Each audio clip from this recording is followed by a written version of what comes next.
The setting sun painted Dubai's skyline in shades of gold and amber, a fitting backdrop for the opulent penthouse office where Karim Al-Rahman stood, his reflection mirrored in the floor-to-ceiling windows. At 35, he had everything money could buy: a portfolio of luxury hotels spanning 3 continents, a fleet of supercars, and a reputation as one of the most ruthless businessmen in the Middle East. Another hostile takeover? His younger brother, Malik, lounged in one of the leather chairs, watching Karim sign papers with his characteristic flourish. "You know, brother, sometimes I wonder if there's anything left in this world that could actually challenge you." Karim's lip curled into a smirk as he set down his Mont Blanc pen. Challenge? In business, there are no challenges, only opportunities waiting to be seized. He adjusted his custom-made suit, a habit that betrayed his perpetual need for perfection. Besides, what could possibly present a challenge to me at this point? Malik leaned forward, a glimmer of mischief in his eyes. What about love? The question hung in the air, drawing a dismissive laugh from Karim. Love? Please. I've dated supermodels, actresses, business moguls. All of them eventually bore me. They're all the same. Beautiful, ambitious, and utterly predictable. Exactly my point, Malik said, rising from his chair. You surround yourself with people who fit your narrow definition of worth. But what if... He paused, building suspense. What if you had to marry someone completely different from your usual type? Someone who might actually challenge your worldview? Karim's dark eyes narrowed. What are you suggesting? A wager, Malik declared. $1 million says you can't marry and stay married for a year to someone I choose. Someone who doesn't fit your usual criteria at all. $1 million is nothing to me, Karim scoffed. Then you have nothing to lose, Malik countered. Unless you're afraid of actually having to connect with someone real for a change. The challenge in his brother's voice struck a nerve. Karim turned from the window, his jaw set. Fine, name your terms. Malik's smile widened. Her name is Sarah Mitchell. She's 28, works as a music teacher at a local school. She's intelligent, independent, and blind since birth. She's everything you typically avoid. Not from our social circle, not interested in wealth or status, and physically imperfect by your exacting standards. Karim's expression darkened. You want me to marry a blind woman? This is absurd, even for you. Scared? Malik taunted. Afraid you might actually have to rely on something other than your looks and money to impress someone? I could charm anyone, Karim declared confidently. But marriage? For a year? That's quite a commitment for a bet. Think of it as a business investment, Malik suggested smoothly. 1 year of your life for $1 million. Plus, you'll prove me wrong about your inability to connect with someone different from your usual conquests. Karim paced the office, his expensive shoes clicking against the marble floor. The proposition was ridiculous, yet something about it intrigued him. Perhaps it was the challenge, or maybe just his competitive nature, refusing to back down from his brother's dare. And how do you propose I meet this Sarah Mitchell? I assume you've thought this through. She teaches at the Dubai American Academy. I've arranged for you to meet her at a fundraising event next week. She'll be performing. She's quite talented on the piano. Karim stopped pacing and faced his brother. You were that certain I'd accept. I know you, brother. You've never backed down from a challenge, especially one that threatens your ego. The words stung, but Karim maintained his composed exterior. Very well. I accept your wager. 1 year of marriage to this Sarah Mitchell, and you'll owe me $1 million. With conditions, Malik added quickly. You have to truly marry her, live together, appear as a real couple in public. No secret apartments, no affairs. You break these terms, you lose automatically. Fine, Karim agreed, his mind already working through the scenario like another business deal. But when I win, I want you to admit publicly that you were wrong about me. Malik extended his hand. Deal. As they shook hands, Karim already felt confident in his victory. After all, how hard could it be to charm one blind music teacher? He'd give her the fairy tale she surely dreamed of. A wealthy, handsome prince sweeping her off her feet. She'd be so grateful for his attention that the year would fly by, and he'd be $1 million richer. Little did he know that this handshake would set in motion events that would challenge everything he thought he knew about himself, about love, and about the true cost of his past actions. I'll send you the details about the fundraiser, Malik said, heading for the door. And Karim? Try to remember, not everything in life can be controlled like one of your business deals. Karim waved off his brother's words, returning to the window. The sun had set now, leaving the city awash in artificial light. Somewhere out there, Sarah Mitchell was going about her life, unaware that she was about to become part of an elaborate game between two wealthy brothers. 1 year, Karim murmured to himself. 1 year and then I'll be done with this foolishness. The fundraising event at the Dubai American Academy sparkled with carefully orchestrated elegance. Crystal chandeliers cast warm light over the gathering of Dubai's elite, all supposedly there to support arts education, but mostly to see and be seen. Karim adjusted his tie for the 10th time that evening, scanning the crowd with practiced disinterest. She'll be performing in a few minutes. Malik appeared at his side, champagne flute in hand. Try not to look so bored. It's unbecoming of a future husband. Karim shot his brother a warning glance. I still think this whole thing is ridiculous. Then walk away, Malik challenged. Forfeit now and save yourself the trouble. Before Karim could respond, the crowd's chatter dimmed as a figure appeared on the small stage. Sarah Mitchell moved with surprising grace, her hand barely touching the guide rail as she made her way to the piano. Karim found himself leaning forward slightly, studying her with newfound interest. She wasn't what he expected.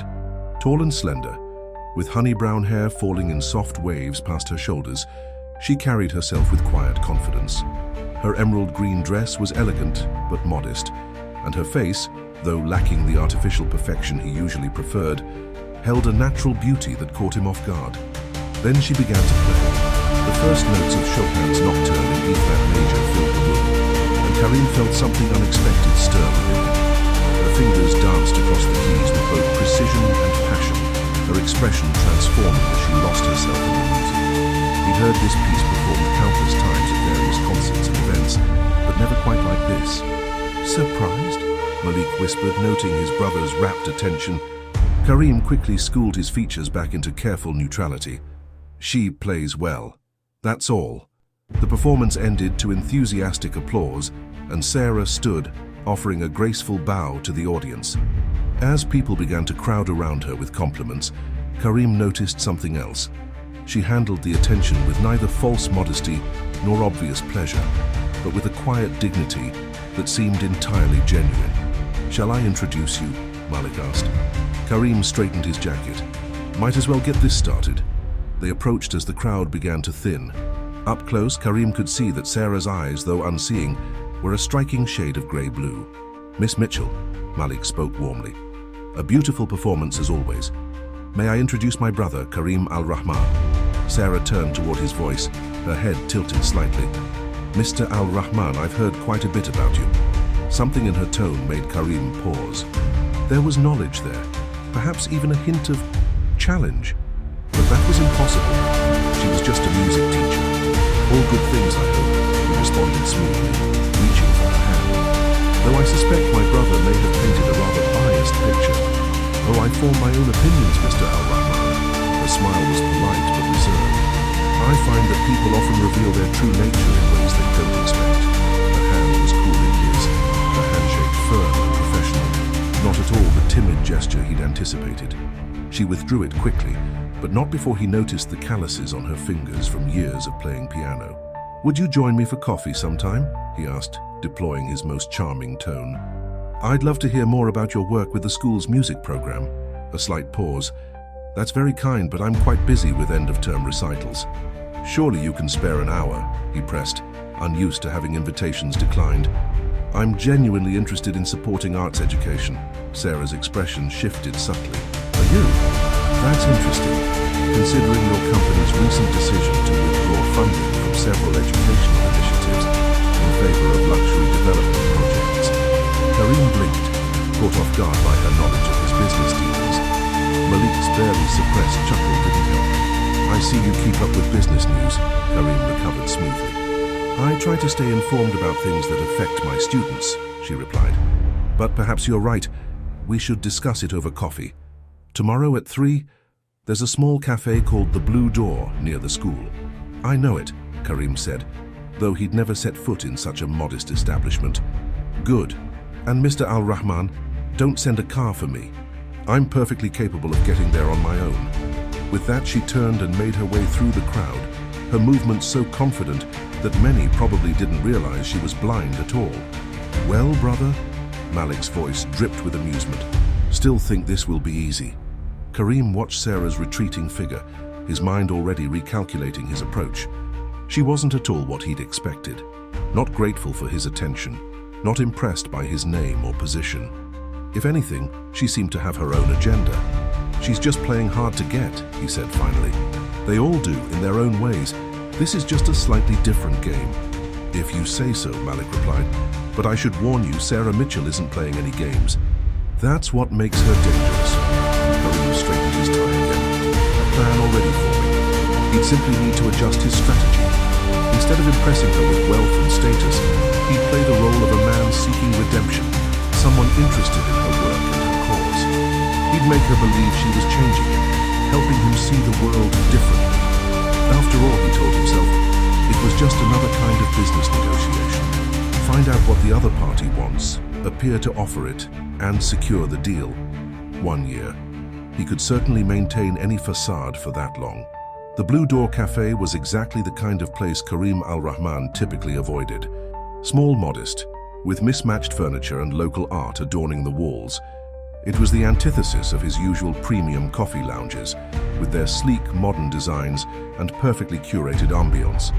Yet here he was, seated at a worn wooden table, watching Sarah Mitchell navigate the space with practiced ease. She'd arrived exactly on time, declining his attempt to help her to the table with a polite but firm, "I know this place well, thank you. They make the best cardamom coffee in Dubai," Sarah said, settling into her chair. "Though perhaps not quite up to your usual standards." There it was again, that subtle challenge in her voice. Karim found himself oddly intrigued by it. "I try not to judge things before I've experienced them," he replied smoothly, though that was exactly what he usually did. A slight smile played at the corners of her mouth. "That's not what I've heard about you, Mr. Al-Rahman. Please, call me Karim. And what exactly have you heard?" "That you're a man who knows exactly what he wants and doesn't waste time with anything, or anyone, that doesn't meet your exacting standards." She paused as the waitress brought their drinks. "That you build luxury properties where community centers once stood. That you measure everything in terms of profit margins and return on investment."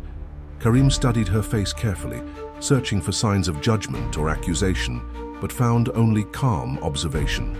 It was disconcerting, being unable to read her eyes. "Business requires difficult decisions," he said finally. "Not everything can be preserved simply because it has sentimental value." "Of course not," Sarah agreed, surprising him.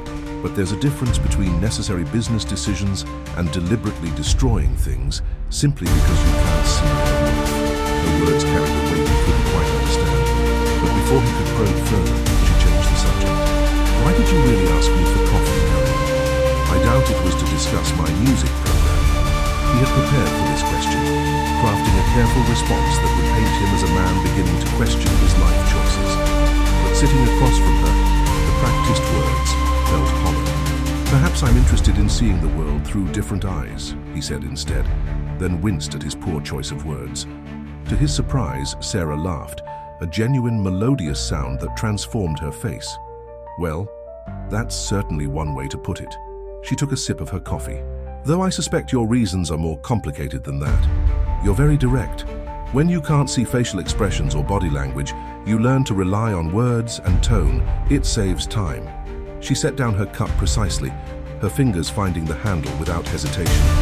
"For instance, right now you're probably trying to figure out how to steer this conversation in a direction that serves your purposes, whatever those might be."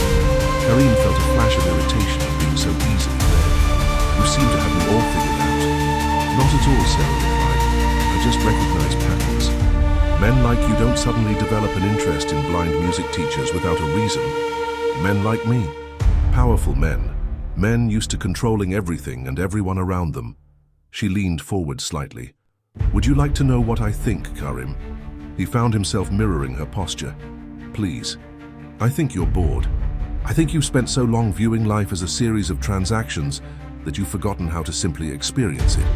And I think," she paused, her fingers tracing the rim of her cup, "that you're here because something or someone has challenged you, to step outside your carefully controlled world.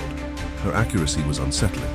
Karim took a drink of his coffee, which was annoyingly excellent, to buy himself time to respond. And if that were true, he asked finally, would that make my interest less genuine? That depends on what you do with that interest. Sarah stood, gathering her things with fluid efficiency. Life has a way of presenting us with opportunities for growth, Mr. Al-Rahman. The question is whether we recognize them for what they are. You're leaving? I have a lesson to teach, but I've enjoyed our conversation. She pulled out her wallet, but Karim quickly spoke up. Please, allow me. Thank you, but I prefer to pay my own way. It helps me maintain perspective on the value of things. She placed some bills on the table. However, if you're serious about seeing the world differently, you might consider visiting one of my classes. We're preparing for a recital with some of the younger students. Sometimes the most profound insights come from unexpected places. Before he could respond, she had turned and made her way to the door, her cane unnecessary in the familiar space. The bell above the door chimed as she left, leaving Karim alone with his thoughts and his cooling coffee. He pulled out his phone, intending to check his emails, but found himself instead looking up the school's music program schedule. Something about Sarah Mitchell demanded a different approach than his usual tactics. She had layers he hadn't anticipated, and for the first time in years he felt genuinely uncertain about how to proceed. His phone buzzed with a message from Malik. How did it go? Karim stared at the screen for a long moment before replying, She's not what I expected. 3 dots appeared as Malik typed his response. That's what I was counting on. The children's music room at Dubai American Academy was a world away from Karim's usual environment. Colorful posters of musical notes and composers decorated the walls, and child-sized instruments were arranged carefully around the space. He felt absurdly out of place in his tailored suit, standing awkwardly near the door as Sarah conducted her class. Remember, music isn't just about playing the right notes, she was saying to a small group of students gathered around a piano. It's about feeling the story you're telling through the melody. Close your eyes, yes, all of you, and just listen for a moment. Karim watched, fascinated, as the children obediently closed their eyes. Sarah's fingers touched the keys, and a simple but haunting melody filled the room. The children's faces transformed as they listened, each lost in their own interpretation of the music. Now, Sarah said softly, still playing, what do you see? I see a river, one little girl exclaimed. I see birds flying, added another child. I see someone who's lost something important, said a quiet voice from the back. Sarah's fingers stilled on the keys. Very good, Zara. Music can tell us stories about joy, but also about loss and longing. The important thing is to listen with your heart, not just your ears. The lesson continued, and Karim found himself drawn in despite his initial skepticism. Sarah moved through the room with incredible awareness of her surroundings, guiding little hands on instrument strings, correcting postures with gentle touches, always knowing exactly where each child was. As the students filed out after class, Sarah turned in his direction. I wasn't sure you'd actually come. I almost didn't, he admitted, moving into the room. I haven't been in a school since my own days as a student. What did you think? It was enlightening. He picked up a small violin, turning it in his hands. I've never seen children so engaged in learning.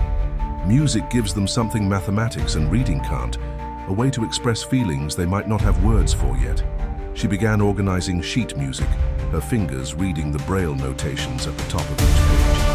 Even adults sometimes need that. Is that why you teach, to help people express themselves? Sarah paused in her organizing. I teach because music saved me during the hardest time of my life. It gave me purpose when everything else seemed lost.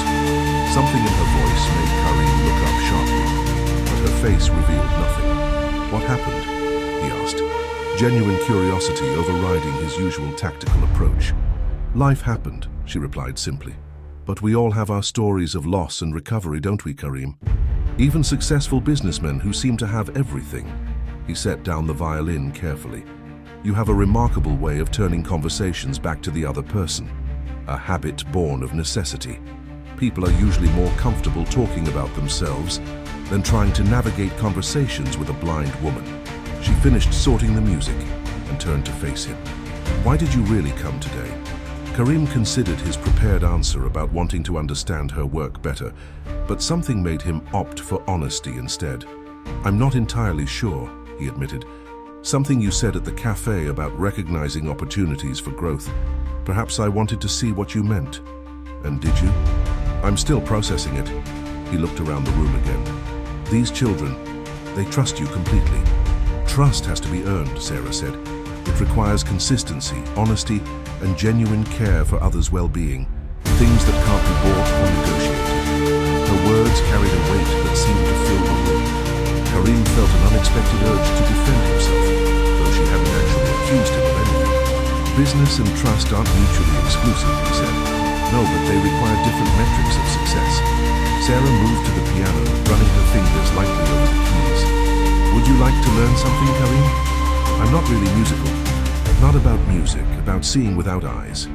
He hesitated, then moved to stand beside the piano. "How?" "Sit down," she instructed. When he did, she continued, "Now close your eyes, keep them closed, no cheating." Feeling slightly foolish, Karim complied. "Put your hands on the keys, gently. Don't press them." Her voice had taken on the same patient tone she used with her students. "Now, instead of trying to remember where each key is, feel the pattern of them under your fingers, the way they rise and fall, the texture of the ivory, the slight gaps between them." As she spoke, Karim became aware of sensations he'd never noticed before. The smooth coolness of the keys, the subtle variations in their surfaces, the way they seemed to guide his fingers naturally from one to the next. "That's how I see the world," Sarah said softly. "Through touch, through sound, through the way air moves differently around objects. Everything has a texture, a voice, a presence, if you're willing to pay attention."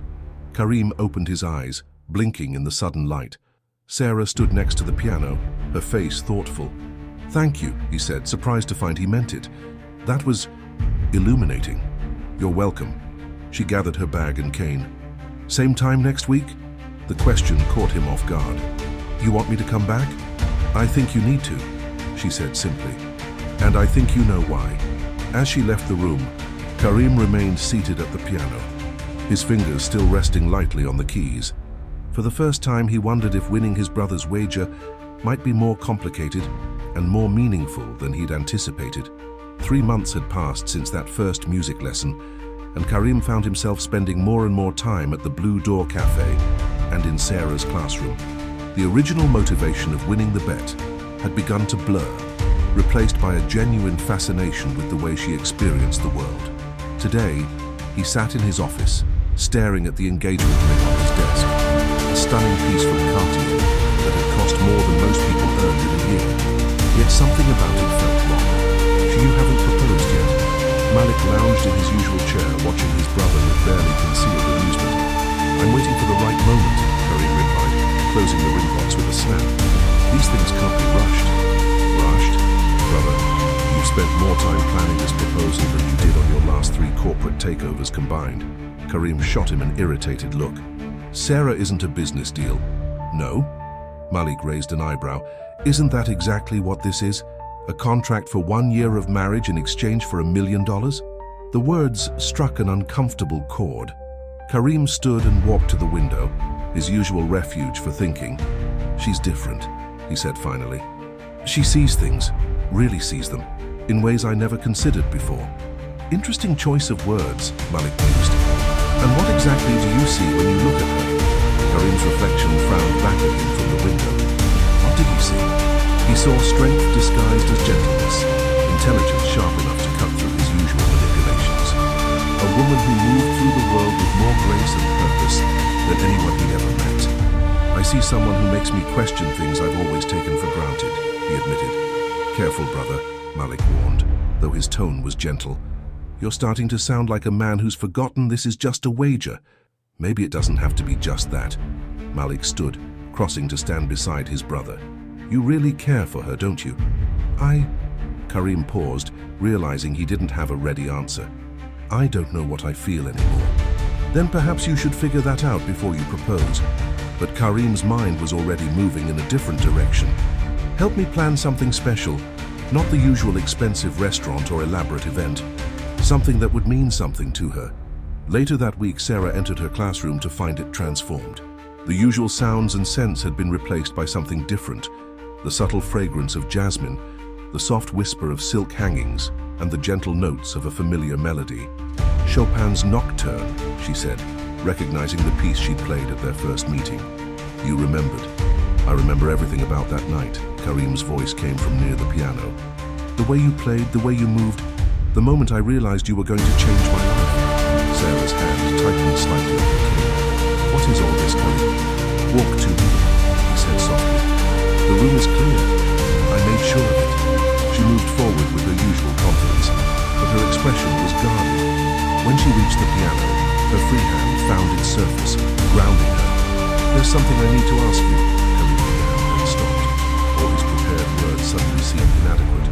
"Before you do," Sarah interrupted, "I need to know why. Why me? Why now?" Karim took her hand, surprised to find his own was trembling slightly. "Because you've shown me a world I never knew existed.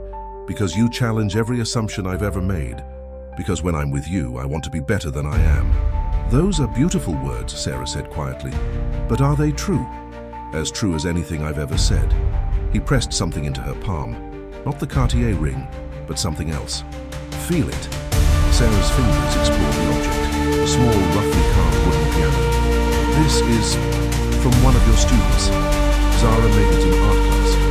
When I told her what I was planning, she insisted I use this instead of a regular ring." He watched her face carefully. "She said you'd understand better if you could feel the shape of the moment." A complex mix of emotions crossed Sarah's face. Surprise, affection, and something else he couldn't quite read. Was it pain? "Sarah Mitchell," he said, pushing aside his uncertainty. "Will you marry me?" The silence that followed seemed to stretch forever. Sarah's fingers kept moving over the wooden piano, as if reading a message carved into its surface. "You don't know what you're asking," she said finally. "I'm asking you to be my wife. Are you?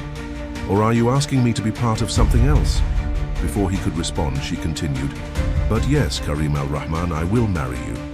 His heart leaped, but something in her tone gave him pause. "You don't sound happy about it." "Happiness is complicated," she said, carefully placing the wooden piano on the real one's surface. "Like music, it has many layers. Some you hear right away, others only reveal themselves over time." She turned to face him, and for a moment, he could have sworn her unseeing eyes looked straight into his soul. "I accept your proposal, but I have conditions." "Name them." "We live in my apartment, not your penthouse. I keep teaching. And most importantly, we take time to really know each other. No rushing to the altar." "Done," he agreed quickly, relief flooding through him. "Though my brother will insist on at least one lavish celebration." "Your brother," Sarah repeated thoughtfully. "Yes, I suppose he would." She reached up, her fingers finding his face with unerring accuracy. "Promise me something, Karim. Anything.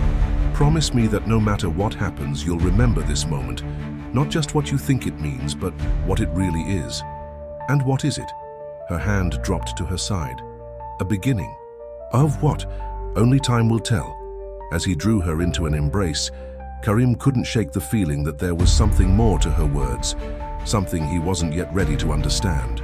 But for now, he pushed the thought aside, focusing instead on the warmth of her in his arms and the strange new feeling growing in his chest. Love, he realized with a start. This must be what love feels like. The weeks following the engagement passed in a blur of activity. Despite Sarah's request for simplicity, certain concessions had to be made to Karim's position in society. The announcement made headlines. Business tycoon to wed music teacher became the talk of Dubai's social circles. Through it all, Sarah maintained her usual routine, teaching, performing, living in her modest apartment. The only visible change was the small wooden piano she now wore on a chain around her neck, having declined Karim's offer of the Cartier ring. "I don't understand," Malik said one evening, as they sat in Karim's office. "You're actually living in her apartment. The great Karim al-Rahman sleeping on a second-hand mattress." "It's not about the furniture," Karim replied, surprising himself with his own patience. "It's about understanding her world. And what have you understood so far?" Karim considered the question. The past weeks had been eye-opening in ways he hadn't expected. Living in Sarah's space meant adapting to her systems. Everything had its precise place, its purpose. He'd learned to announce his presence with a word or a touch, to describe what he was doing without making it sound like he was accommodating her disability. I've understood that I knew nothing, he said finally. About her, about living, about what really matters. Malik studied him thoughtfully. You've changed, brother. Is that a bad thing? That depends on why you're changing. Malik leaned forward. Is it for her or for yourself? Before Karim could answer, his phone buzzed with a message. Sarah, can you come to the school? There's something you need to see. He found her in the music room, sitting at the piano but not playing. Something about her posture made him pause in the doorway. Sarah, what's wrong? Do you remember what you said when you proposed? She asked without turning. About wanting to be better than you are. Of course. What if I told you you've already been exactly who you are? That your actions have already had consequences you never considered. Karim moved into the room slowly. I don't understand. Sarah's fingers touched the piano keys but didn't press them. 6 years ago, your company acquired a small family-owned business, Mitchell & Sons Musical Instruments. The name tickled something in Karim's memory, but he couldn't quite place it. It was a small company, Sarah continued, her voice carefully controlled. They made custom instruments, specialized in adapting them for musicians with disabilities. My father's company. The realization hit him like a physical blow. Sarah, you didn't just acquire it, she went on, as if he hadn't spoken. You stripped it for parts, sold off the specialized equipment, laid off all the craftsmen who had worked there for decades. My father had put everything into that business. Our home, our savings, all mortgaged to keep it afloat. I didn't know. No, you didn't know. You didn't care to know. It was just another transaction to you. Her fingers pressed down finally, producing a discordant chord that seemed to hang in the air between them. Do you want to know what happened next? Karim couldn't speak, couldn't move. The weight of understanding was beginning to crush him. We lost everything. Our home, our dignity, our hope. My mother. Sarah's voice cracked slightly, but she continued. My mother was pregnant. The stress, the uncertainty, the nights spent wondering where we would sleep. She didn't need to finish the sentence. Karim felt sick, remembering how casually he'd signed the papers that had destroyed this family's life. Sarah, I don't apologize, she cut him off. Not yet, because this isn't the end of the story, Karim. This is just the beginning. She stood facing him with an expression he'd never seen before, a mixture of pain, anger, and something else that made his blood run cold. The question you should be asking yourself is, why would I agree to marry the man who destroyed my family? The silence that followed was deafening. Karim's mind raced, trying to process everything he'd just learned, trying to understand the implications of her words. Was any of it real? He managed finally. Sarah's hand went to the wooden piano at her neck. That's the question you'll have to live with, isn't it? Just like I've had to live with the consequences of your actions all these years. She moved past him toward the door, then paused. I meant what I said about remembering the moment you proposed, because that's when everything changed, for both of us. As she left, Karim sank into a chair, his carefully constructed world crumbling around him. For the first time in his life, he faced the real cost of his business decisions, and the price was higher than he'd ever imagined. For 3 days after Sarah's revelation, Karim locked himself in his office, ignoring calls from everyone except his secretary. He had his team pull every file related to the Mitchell & Sons acquisition, reading through documents he'd barely glanced at 6 years ago. The story was there in black and white. A family business with 40 years of history, specializing in custom musical instruments for disabled musicians. The profit margins weren't impressive by his standards, but the impact on the community had been immeasurable. Letters from grateful customers, press clippings about their innovative designs, awards for their contribution to music education. All of it had meant nothing to him then. You look terrible, Malik said, letting himself in despite instructions to keep everyone out. Have you slept at all? Karim looked up from the papers spread across his desk, his usually immaculate appearance disheveled. Did you know about Sarah's family? Malik's expression softened. I knew there was a connection, yes, that's why I chose her for the wager. So this whole thing was what? A setup? A chance for revenge? This was an opportunity, Malik corrected, for both of you. She needed closure and you needed to face the human cost of your decisions. Karim ran a hand through his unkempt hair. I found 17 other companies like Mitchell & Sons. Small businesses, family operations all dismantled for parts and profit. How many lives did I destroy without even thinking about it? The question is, Malik said carefully, what are you going to do about it now?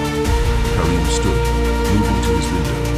But this time, instead of seeing his reflection in the glass, he saw the city below differently. Behind each building, each business were people whose lives could be affected by his decisions. I need to make this right, he said finally. Not just with Sarah's family, but with all of them. And how do you plan to do that? Karim turned from the window, a new determination in his eyes. First, I need to find them all. Every family, every employee who lost their livelihood because of my actions. Then I need to do whatever it takes to help them rebuild. That could cost millions, Malik warned. I don't care about the money anymore. Karim began gathering papers into a pile. For the first time in my life, I understand what Sarah's been trying to teach me, about value that can't be measured in profit margins. And what about Sarah? Karim's hands stilled on the papers. I love her, he said quietly. Despite everything, or maybe because of it, I love her. She showed me truth when all I knew were transactions, but I don't know if she can ever forgive me. Perhaps forgiveness isn't the point, Malik suggested. Perhaps it's about what you do with the understanding you've gained. Karim nodded slowly, then reached for his phone. He scrolled through his contacts until he found the number he needed. Mr. Mitchell, he said when the call connected. This is Karim Al-Rahman. I know this is unexpected, but I need to speak with you about your company and your daughter. The conversation that followed was one of the hardest of Karim's life. Sarah's father listened in silence as Karim explained everything. The bet, falling in love with Sarah, learning the truth, and his desire to make amends. It's too late to save Mitchell and Sons, Mr. Mitchell said finally. But there are other small instrument makers struggling to survive. Other families who could use help. Tell me how, Karim said. I want to create a foundation, not just to give money, but to actively support and preserve family businesses like yours. Will you help me design it? There was a long pause on the other end of the line. Meet me at the Blue Door Cafe tomorrow morning.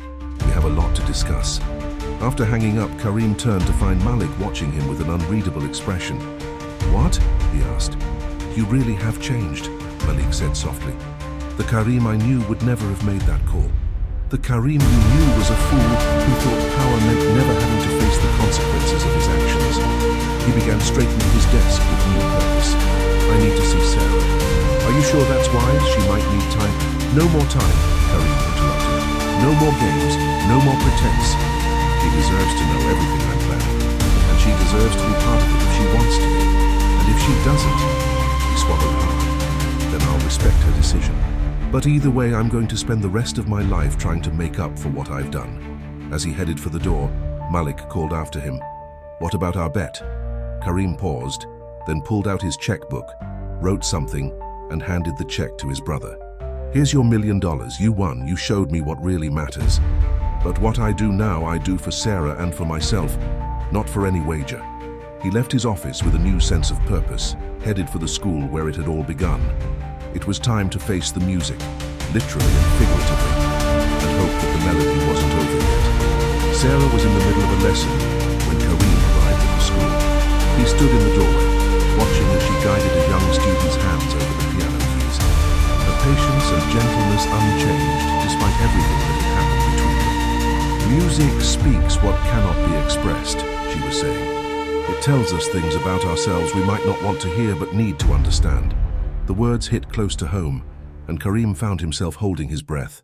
When the lesson ended and the student left, Sarah remained at the piano. I know you're there, she said quietly.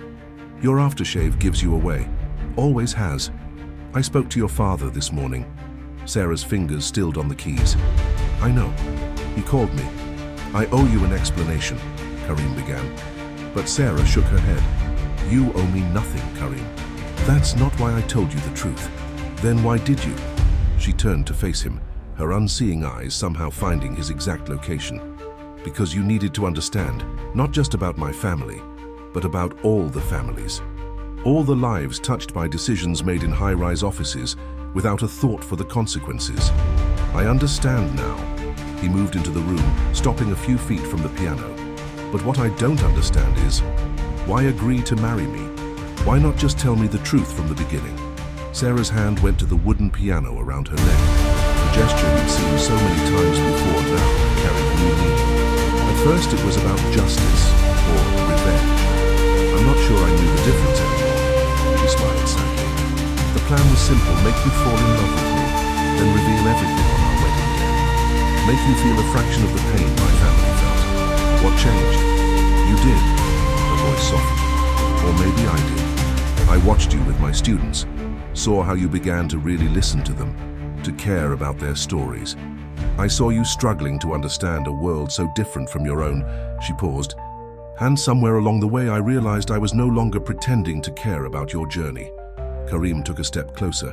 Sarah, I'm going to spend the rest of my life trying to make amends, not just to your family, but to everyone I've hurt. I'm starting a foundation. I know, she interrupted. Dad told me about your plans.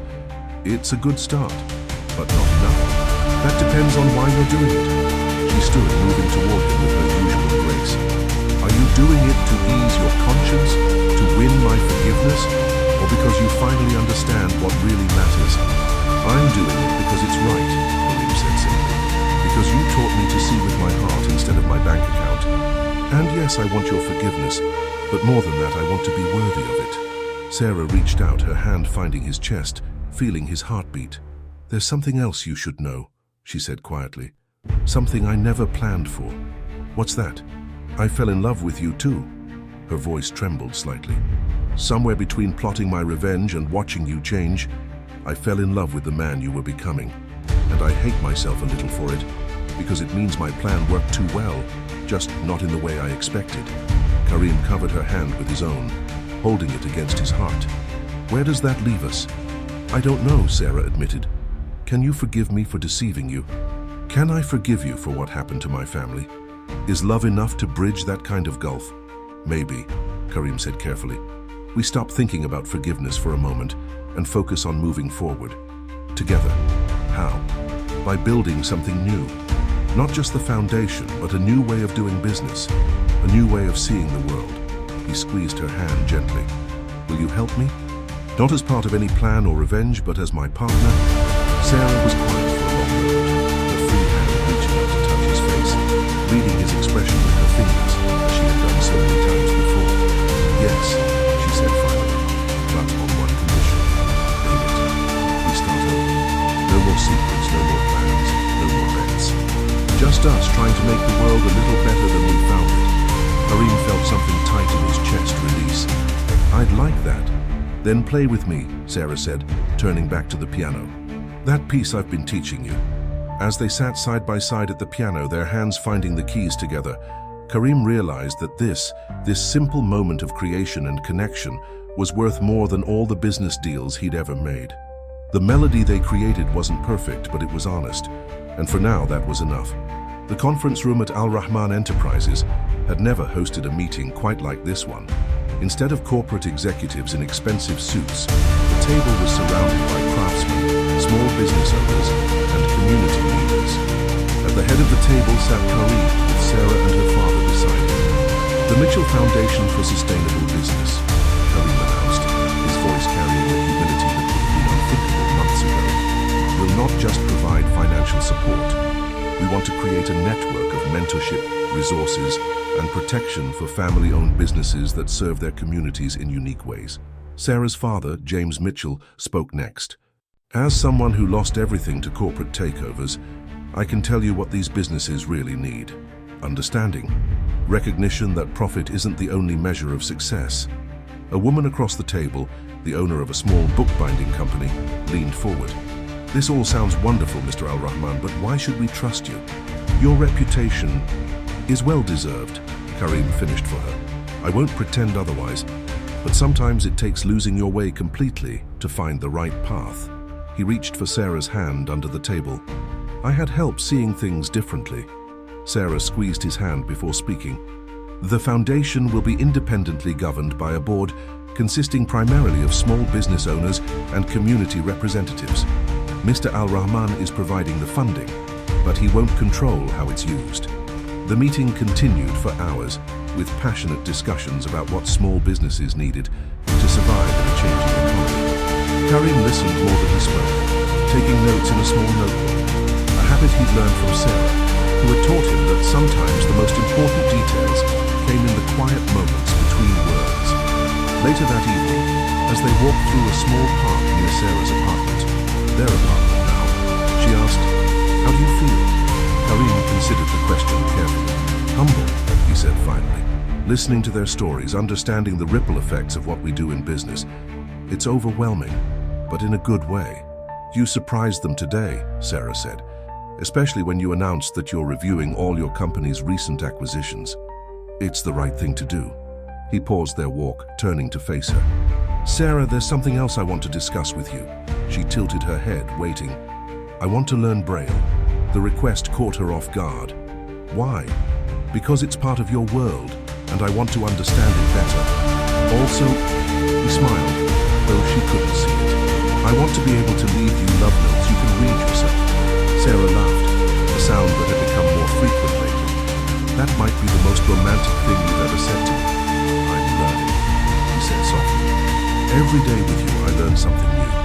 They continued their walk, talking about the foundation, about his company's new direction, about the future they were building together. The engagement ring Sarah now wore, a simple band with a small inscription in Braille, caught the last rays of sunlight. "My mother called today," Sarah said as they neared home. "She wants us to come for dinner this weekend." Karim felt his stomach tighten. Despite their work together on the foundation, he hadn't yet faced Sarah's mother. "Does she hate me?" "She's struggling," Sarah admitted, "but she sees how hard you're trying to make things right. And," she smiled, "she's curious about the man who finally managed to change my mind about marriage. I thought you were the one who changed my mind about everything. Maybe we changed each other." She stopped walking, her expression turning serious. "Karim, do you ever regret it? Learning the truth about me, about my family?" "Never," he said without hesitation. "The truth hurt. It still hurts. But it also set me free. Free from who I was, from what I thought success meant." He cupped her face gently. "The only thing I regret is all the pain I caused before I met you." Sarah leaned into his touch. "Then let's keep working to help others avoid that pain." Together, as they stood there in the gathering dusk, Karim marveled at how differently he saw the world now. The park around them, the city beyond. It was no longer just real estate to be developed or assets to be acquired. It was a community of lives interconnected in ways he was only beginning to understand. "You know," he said thoughtfully, 6 months ago I thought I was accepting a bet to prove something to my brother. I had no idea I was really accepting a challenge to prove something to myself. And what was that? That I could change. That I could learn to see value in things that can't be bought or sold." He pulled her close. "That love is worth more than any business deal." Sarah smiled against his chest. "Now you're just getting sappy." "Maybe, but I mean every word." As they walked the rest of the way home, Karim found himself planning, not hostile takeovers or profit strategies, but ways to make their foundation stronger, better able to help others. He had a lifetime of amends to make, but with Sarah beside him, he finally felt equal to the task. The Mitchell family home was modest but welcoming, filled with the kind of warmth that no amount of money could buy. Sarah's mother, Elizabeth, opened the door with a carefully neutral expression that softened slightly when she saw her daughter's smile. "Welcome," she said, including Karim in her greeting despite her obvious reservations. The dinner table was set with old family china, pieces that had survived the family's hardships. Karim noticed how Sarah moved confidently through the space, knowing exactly where everything was. This was her childhood home, he realized. The place she'd had to leave when his business decisions tore her family apart. "Everything smells wonderful, Mom," Sarah said, squeezing her mother's hand as she passed. "I made your father's favorite pot roast," Elizabeth replied, "and fresh bread." James Mitchell emerged from his study, carrying what looked like old photographs. "I thought you might want to see these, Karim. The history of Mitchell and Sons." Over dinner, James shared stories of the company's beginnings, how Sarah's grandfather had started adapting instruments after his own brother lost an arm, how they'd gradually built a reputation for innovative designs that allowed anyone to make music, regardless of their physical limitations.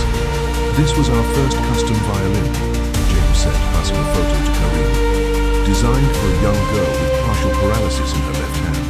When she played it at her recital," his voice caught slightly, remember that day, Sarah said softly. The look on her parents' faces when she performed. That's what our company was really about, giving people back their music. Karim studied the photograph, seeing not just the instrument, but the love and craftsmanship that had gone into creating it. We're going to rebuild it, he said suddenly. Elizabeth's fork paused halfway to her mouth. What? Not exactly as it was, Karim clarified, but the spirit of it, through the foundation. A new division specifically focused on adaptive instruments and music education. He turned to James. If you'll help us design it. James set down his glass carefully. You're serious about this? Completely. Karim pulled out his tablet, opening files he'd been working on. I've been researching similar programs around the world. With your expertise and the Foundation's resources, we could help more people than Mitchell and Sons ever could have reached alone. Sarah reached for his hand under the table, squeezing it gently. It won't bring back what we lost, Elizabeth said. But her voice had lost some of its edge. No, Karim agreed. Nothing can do that. But maybe we can create something new. Something that honors what was lost while building something even better for the future. As the evening progressed, the tension gradually eased. Elizabeth shared stories about Sarah's childhood, including her determination to learn piano despite everyone saying it would be too difficult for a blind child. She's always been stubborn, Elizabeth said fondly. Always determined to prove people wrong about what she could do. That's what I love about her, Karim said without thinking. The words hung in the air for a moment before Elizabeth spoke again. You really do love her, don't you? This isn't just about making amends? Karim met her gaze steadily. Making amends is something I'll spend the rest of my life doing. But loving Sarah, that's as natural as breathing now. She makes me want to be better, do better, see better. Elizabeth studied him for a long moment before nodding slowly. Well, she said, rising to clear the plates, I suppose we'll have to set another place at Christmas dinner. It wasn't forgiveness, not yet, but it was a beginning. Later, as they drove home, Sarah was unusually quiet. What are you thinking about? Karim asked. The Adaptive Instruments program, she said. It's perfect, not just as a way to honor my family's legacy, but as something genuinely needed. Do you know how many talented musicians give up because they can't find instruments that work for them? Tell me about it, he said, and listened as she outlined her vision for the program, teaching methods, design principles, community outreach. Her passion for it was contagious. You know, he said when she finished, your father was right about one thing. What's that? Some things can't be measured in profit margins. The look on a child's face when they play their first note, the joy of creating music against all odds. That's the real wealth we should be building, Sarah smiled. Now who's the teacher? I had a good one, he replied, thinking of all the lessons she taught him, about music, about life, about love. I still do. As they pulled up to their apartment building, Sarah turned to him. Thank you for tonight, for everything you're doing. I know it isn't easy. The hardest things rarely are, he said, but they're usually the most worthwhile. They sat in comfortable silence for a moment before Sarah spoke again. Karim, I think it's time we set a date. For the wedding? She nodded. A real one this time. No bets, no hidden agendas. Just us, our families, and the future we want to build together. Karim leaned over and kissed her softly. I like the sound of that. The wedding venue wasn't the lavish hotel ballroom everyone expected from Karim Al Rahman. Instead, they chose the auditorium at the Dubai American Academy, transformed into an intimate garden setting. Students from Sarah's music classes formed an orchestra, their young faces beaming with pride as they prepared to play for their beloved teacher's special day. In the bride's room, Sarah sat while her mother adjusted her veil. A delicate creation, embedded with tiny bells that chimed softly with each movement. Are you nervous? Elizabeth asked, her hands gentle on her daughter's shoulders. Strangely, no, Sarah replied, touching the wooden piano that still hung around her neck, now accompanied by her engagement ring. A year ago, I thought this day would be about closure, about justice. Now, she smiled, now it's simply about love. He's not the same man who destroyed our business, Elizabeth admitted. The Foundation's work, especially the Adaptive Instruments program, it's helping so many families. He learned to see with his heart, Sarah said softly. And in doing so, he taught me to see beyond my own pain. There was a gentle knock at the door. James Mitchell entered, looking dapper in his tuxedo. Ready, sweetheart? In another room, Karim stood before a mirror, Malik helping him with his bow tie. Nervous? Malik asked, echoing Elizabeth's question to Sarah. Terrified, Karim admitted.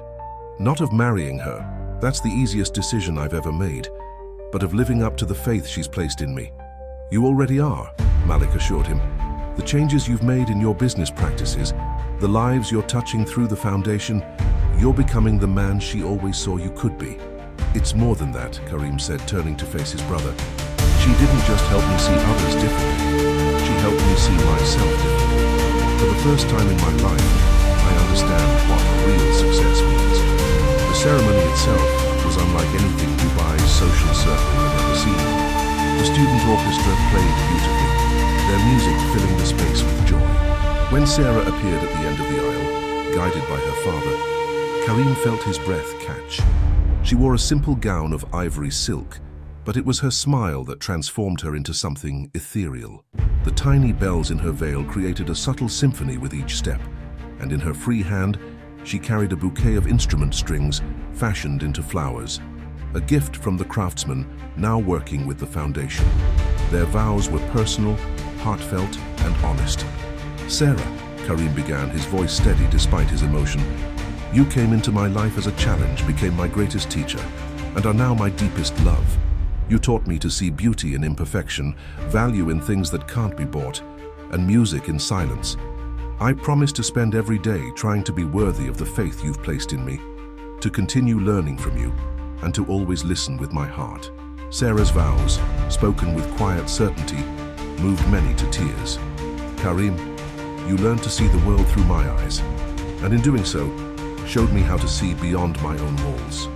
What started as a plan for justice became a journey of healing, not just for me, but for so many others through our work together. I promise to continue challenging you, supporting you, and loving you as we build a future neither of us could have imagined a year ago. When the ceremony concluded, instead of the traditional first dance, they moved to the piano together.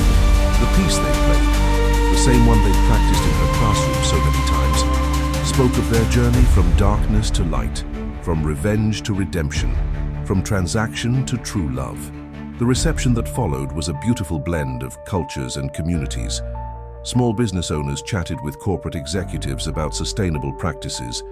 Sarah's students performed alongside professional musicians. Families who had been helped by the foundation shared stories of renewal and hope. Later that evening, as they swayed together to the music, Sarah leaned close to whisper, "Do you remember the day you proposed? When I asked you to remember that moment?" "Of course. This is what I hoped for," she said softly. "That somehow, through all the pain and pretense, we'd find our way to something real." Karim pulled her closer. "This is more real than anything I've ever known." As they moved across the dance floor, the tiny bells in Sarah's veil creating their own melody, Karim caught sight of Malik watching them with a satisfied smile. His brother raised his glass in a silent toast, not to winning or losing a bet, but to the transformation they'd all witnessed. "What are you thinking about?" Sarah asked, sensing his momentary distraction. "About journeys," he replied, "and how sometimes the longest distance we travel is the space between who we are and who we're meant to be." Sarah smiled. "And who are you meant to be?" "Your husband," he said simply, "partner in all things. A man who measures wealth not in dollars, but in the lives we touch together." The celebration continued into the night. But for Karim and Sarah, the real joy was in the quiet moments between dances, between congratulations, when they could simply be together, knowing that their greatest journey was just beginning. 6 months after the wedding, Sarah sat at her piano in their apartment. They'd never moved to Karim's penthouse, preferring the warmth and history of her space. Her fingers moved across the keys, but her mind was elsewhere, processing the news she'd received that morning. The sound of the door opening announced Karim's return from a foundation meeting. His footsteps, now familiar as her own heartbeat, approached the piano. "That's new," he said, recognizing that the melody she was playing wasn't one he'd heard before. "Something for your students?" "No," Sarah smiled, continuing to play. "Something for our child." The silence that followed was profound. Then, "Sarah." His voice trembled slightly. "I'm pregnant," she confirmed, her fingers still dancing across the keys. "I found out this morning. I wanted to tell you in a special way, so I composed this, our baby's first lullaby." The next thing she knew, Karim's arms were around her, and she could feel tears falling onto her shoulder. "A baby," he whispered. "Our baby. Are you happy?" Happy doesn't begin to describe it. He sat beside her on the piano bench. "I was just thinking this morning about how much my life has changed in the past year and a half. The foundation is helping more families than we ever dreamed possible. The Adaptive Instruments program has a waiting list. Your father and I are working together to expand music education programs across the region. And now," his hand found her stomach, "now we're creating something entirely new." Sarah leaned against him. "I've been thinking about the future, our child's future. They'll grow up in a world where their father is known not for hostile takeovers, but for helping others build their dreams. Thanks to their mother," Karim added, "who taught me the true meaning of value." "We taught each other," Sarah corrected. "And we'll teach our child the same lessons, about seeing with the heart, about the music in everyday moments, about the real measure of success." Karim was quiet for a moment, his hand still resting protectively over their unborn child. "We should celebrate," he said quietly. "Dinner with your parents, and the league." "Actually," Sarah smiled, "I had a different idea. The foundation is hosting that community concert tonight, where students who received adaptive instruments are performing for the first time. What better way to celebrate new beginnings?" "Perfect," Karim agreed. "Should we tell everyone then?" "Let's just enjoy it for ourselves tonight," Sarah suggested. Listen to these children discover the joy of music. Remember why we started this journey." The concert hall was packed that evening. Families, teachers, community members, and business leaders all gathered to witness the fruits of their collective efforts. As they sat in the audience, hands clasped together, Karim and Sarah felt the full circle of their journey. One by one, children took the stage, some in wheelchairs, some with prosthetic limbs, all with instruments specially designed to allow them to play. The music they created wasn't perfect, but it was triumphant, joyful, and real. "Listen," Sarah whispered during a particularly moving performance. "That's the sound of possibilities." Karim squeezed her hand, thinking of their own possibility growing beneath her heart. "It's the sound of love," he replied. After the concert, as they walked home through the cool evening air, Karim asked, "Do you ever think about where we started? The bet, your plan for revenge?" "Sometimes," Sarah admitted, "but mostly I think about where we are now and where we're going. How something that started from pain grew into this beautiful thing we've built together. Like music from chaos," Karim mused. "Exactly." Sarah stopped walking, turning to face him. "You know what I realized? We both won that bet of yours with Malik. How do you figure? You learned to see the world differently, to value things beyond money and power. And she smiled, taking his hand and placing it over her stomach. "I learned that the heart's capacity for forgiveness and love is greater than any desire for revenge." As they stood there in the gathering dusk, the sounds of the city creating its own symphony around them, both felt the truth of how far they'd come. From a bet born of arrogance and a plan born of pain, they'd created something neither could have imagined. A love that transformed not only their own lives, but touched countless others through their work together. And now, with new life growing between them, they were writing the next movement of their symphony, one that would continue to resonate through generations to come. "So you know what this means," Karim said as they resumed their walk home. "What's that? I'll have to learn to play lullabies." Sarah laughed, the sound mingling with the evening air like music. "We'll learn together," she said, "just like everything else." That night, as they lay in bed, the city lights casting soft shadows through the windows, Sarah played her composition again, their child's lullaby. Karim listened, his hand resting on her stomach, and knew with absolute certainty that all the wealth he'd once prized was nothing compared to this moment. They had transformed a wager into a legacy of love, a quest for revenge into a journey of healing, and their individual stories into a shared symphony that would continue to play, note by perfect note, into the future.